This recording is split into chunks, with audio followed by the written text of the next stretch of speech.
I have platinumed Bloodborne, and I have spent countless hours in the game. It's not only my favorite Souls game, it's also my favorite game of all time.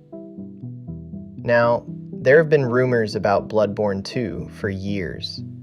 It got me thinking about what I would improve over the original. So as someone who loves this game more than anything, here are the changes I'd want to see if FromSoftware ever makes a real sequel. Some of these points are personal preferences, but after a full platinum run, I think I know exactly where the game shines and where it can be improved. This isn't about bashing the game. This is coming from one of Bloodborne's biggest fans, and from someone who has put in the hours to understand how its systems actually work.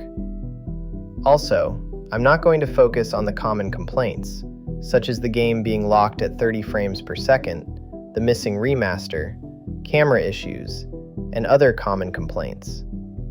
Those are real issues, but they've been repeated endlessly, and I don't want to waste your time. I want to talk about the parts of Bloodborne that don't get discussed as often, and hopefully give you a new angle to think about. So with all that said, let's get into it. If we were to get a Bloodborne 2, then I would want the game to double down on this aggressive identity.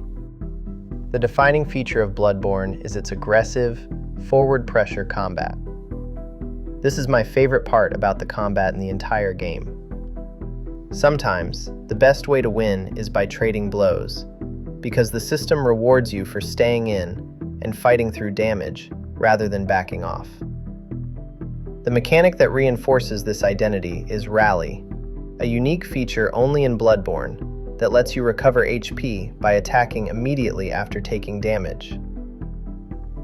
But as the game progresses, Rally starts to lose relevance. Late-game enemies deal far more damage, while Rally restores almost the same fixed amount it did in the early game. This makes Rally feel less impactful, especially when bosses start hitting harder. I think Rally should scale better. Rally has the potential to play an even bigger role in the game, so it should scale properly with your progression. As you upgrade your weapon, the amount of HP you recover from Rally should increase as well, so the system stays relevant in the late game. Maybe we could take it a step further and introduce a separate Rally stat as well, so lower AR weapons can still have strong Rally potential. That way, some weapons could trade raw attack power for higher Rally recovery, which gives players more options when building around aggressive play.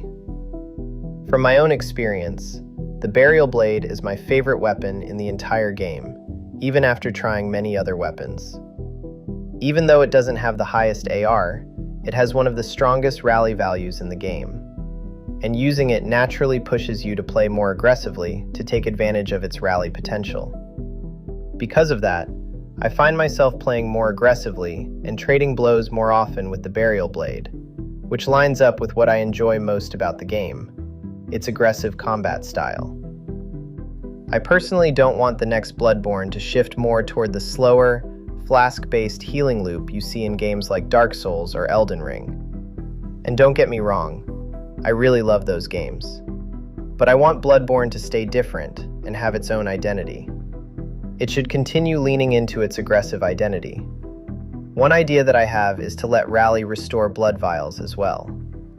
I would even propose lowering the maximum number of vials, maybe something around 10, but letting players regain them back through aggression. That way, Rally doesn't just let you recover your recent HP loss, but also helps you refill your vial count by being more aggressive in the fight. This idea has been explored in other popular games, such as Ghost of Tsushima and Hollow Knight. In both games, you can't just sit back and rely on the flasks or charges you saved. You have to stay aggressive and hit enemies to regain them. And while they are completely different games, I think it would be interesting to see a similar idea added to Bloodborne, because it aligns with the aggressive identity that defines Bloodborne's combat. These changes would support Bloodborne's aggressive gameplay throughout the entire game. And since aggressive combat is the main thing that makes Bloodborne stand out, the sequel should double down on that identity even more. Okay, can we talk about the hunter bosses here? Because there are way too few of them, which is a shame. Bloodborne only has one mandatory hunter boss fight in the entire main game, Father Gascoigne. Across the whole game, including the DLC, there are only 3 hunter bosses: Gascoigne, Lady Maria, and Gehrman. That number is extremely low for a game built around hunters.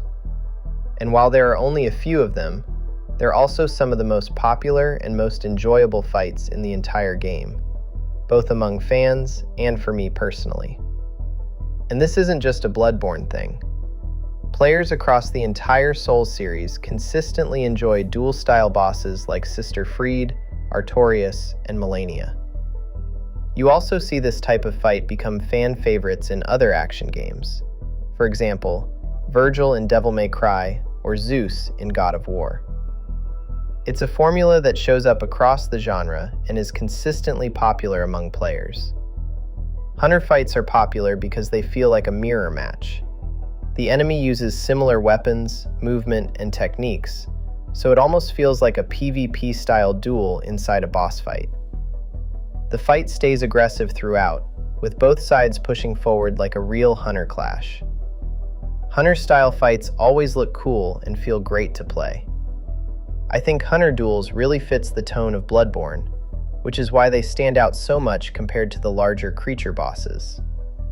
But what makes this even more interesting is how well hunter fights fit into Bloodborne's world. Bloodborne has multiple hunter factions that clash with each other, which makes hunter versus hunter conflict feel natural in the world. Some of these hunter factions also follow very different moral rules, and those beliefs naturally put them in conflict with each other. It could even be interesting if the player had to decide which faction's values to align with. You could even expand this idea further. For example, imagine a system where you can align with certain hunter factions and face rival hunters as boss encounters. It's a pretty wild idea, but sometimes it's fun to let your imagination go a little wild. Despite all of that, the game barely uses this type of fight. Most bosses are large creatures instead of hunter duels. Hunter fights are some of the most memorable moments in the entire game, but right now, there just aren't enough of them. If there's ever a Bloodborne 2, this is one of the areas I want to see improved. I want to see more hunter boss fights in the game. By the way, I upload high-quality gaming analysis every week, mostly about Souls games. Please consider to subscribe to the channel. Alright, I need to talk about the Chalice Dungeons for a second, because this is one part of Bloodborne that I really don't enjoy going through.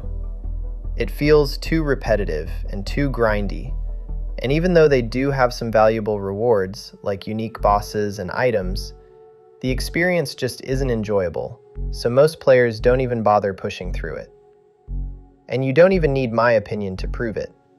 Yharnam, Pthumerian Queen, is the trophy you get for beating Queen Yharnam, the final boss at the end of the entire Chalice Dungeon path.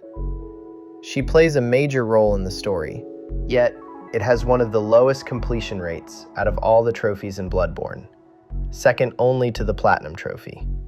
I was so surprised when I saw it myself.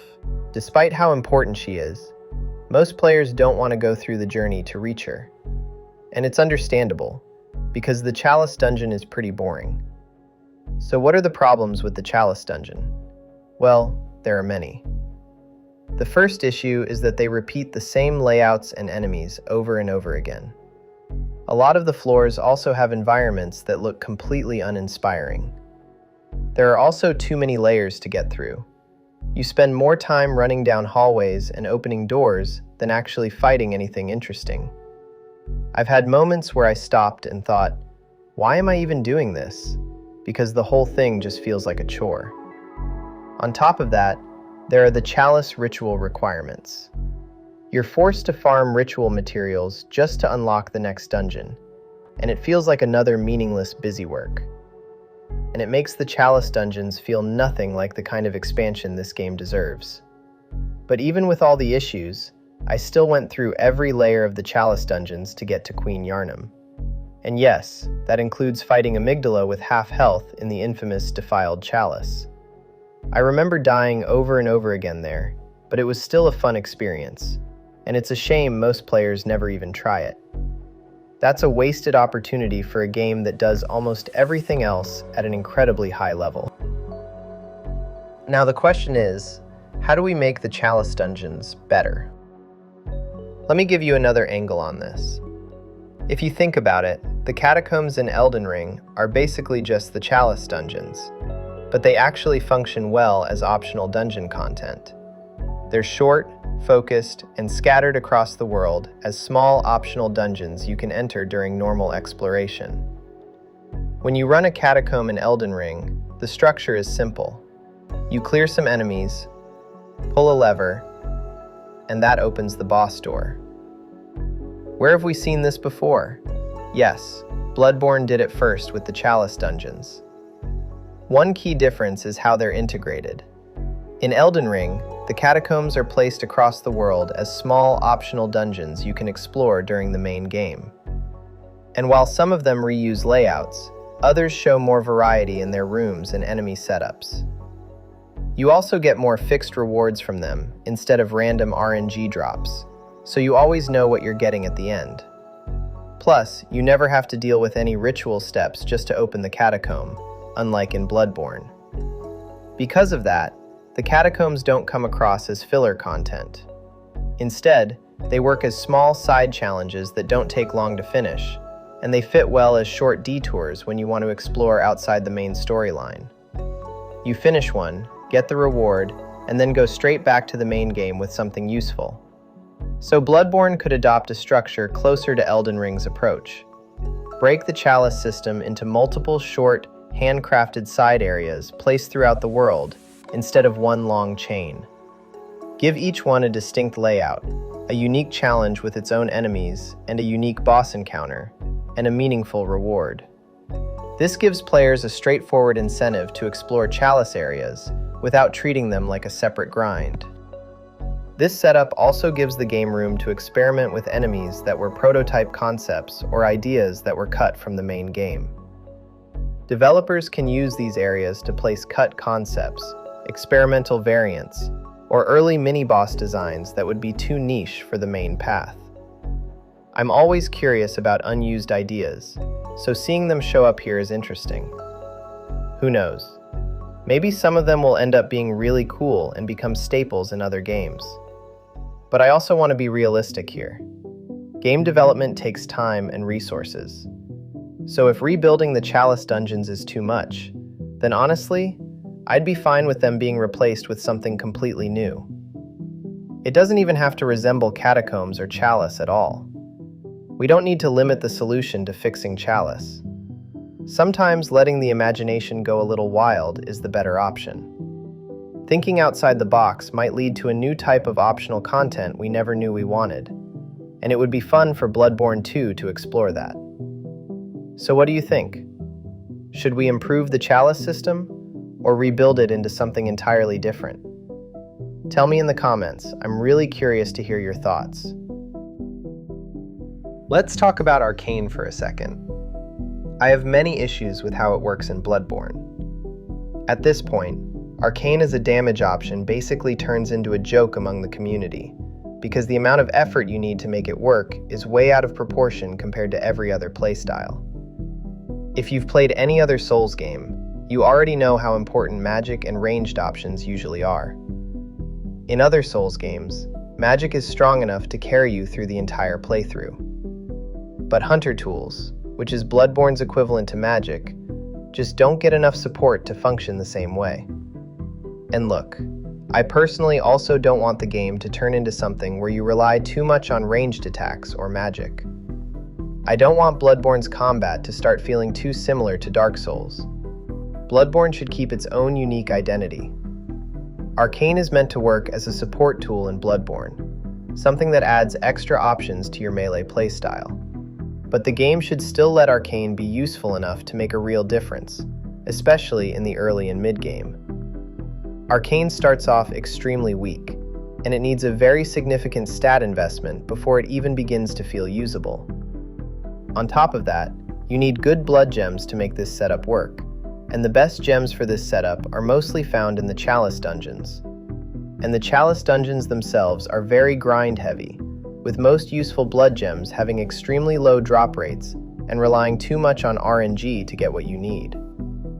So, how do we fix Arcane in Bloodborne? For a start, it needs hunter tools that actually grow stronger as you progress. For example, in Dark Souls 1, you don't just get one version of Fireball. You get Fire Orb, then Great Fireball, and each step up makes the spell hit harder, so you can feel it getting stronger every time. Bloodborne doesn't give Arcane anything like that. You get one version of every hunter tool, and it stays the exact same strength for the entire run. So by late game, your spells feel underpowered compared to the enemies you are fighting, and that gap becomes even more obvious once you move into New Game Plus. And not just that, in other games, your magic tools can be upgraded too, so they keep scaling alongside the rest of your build. For example, in Dark Souls 1, your Pyromancy Flame is a separate catalyst you can reinforce like a weapon, and every upgrade makes all of your spells stronger. Bloodborne does not even have a dedicated catalyst item for hunter tools, so there is nothing you can level up to push their damage into the late game. So the only way to make hunter tools hit harder is by raising your arcane stat, but that still isn't enough. So arcane ends up feeling very weak next to your melee weapons that keep getting stronger with every upgrade. Another big problem is that Bloodborne just doesn't let you respec at all. Once you start putting points into strength or skill, you're basically stuck with it unless you restart your whole run from the beginning. And let's be real, most players won't restart a 20 to 30 hour save file just to retry a completely new build from scratch. For example, in newer Souls games such as Dark Souls 3 and Elden Ring, you are allowed to respec and completely rearrange your stats mid-run. If Bloodborne had that kind of system, players could swap into Arcane after finally finding an arcane scaling weapon they like, instead of being stuck with their first strength or skill build. With no way to reset your stats, Arcane quietly gets sidelined, and for a lot of players, it never becomes part of their first Bloodborne experience at all. I was the same. I only tested Arcane seriously in New Game Plus, because my first playthrough was already locked into a strength/skill build, and I couldn't respec out of it. Arcane also needs a wider set of tools that are actually useful in normal fights. Right now, most hunter tools either feel too situational or too weak to matter. Old Hunter Bone is fun to mess around with, and the faster dodges feel amazing, but in most regular PvE fights, a normal quickstep is already enough, so you end up wasting bullets for something you don't really need. Beast Roar does have some niche uses for spacing and crowd control, but most of the time it just blows enemies all over the place and makes the fight take longer. Tiny Tonitrus looks cool, but its damage stays low unless you invest heavily into Arcane, and even then the high bullet cost makes it hard to justify using. And the one tool that really is strong, A Call Beyond, arrives late and comes with a slow cast time and heavy bullet cost, so it ends up being more of a situational nuke than something you use all the time.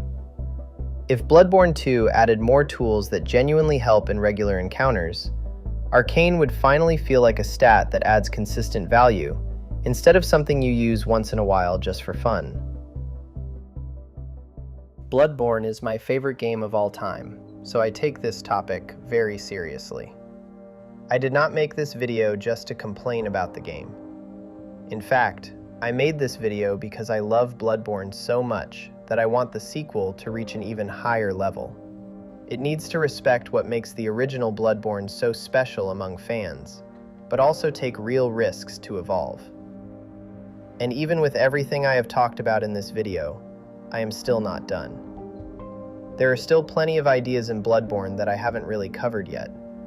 So if you want me to make a part 2 for this topic, let me know in the comments.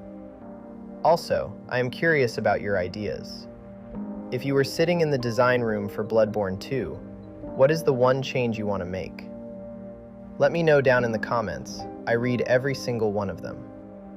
If you enjoyed this video and you want more game analysis like this, please consider to subscribe to the channel as well. I upload high-quality gaming analysis every week, mostly about Bloodborne and other Souls games. Thanks a lot for watching, and I will see you in the next one.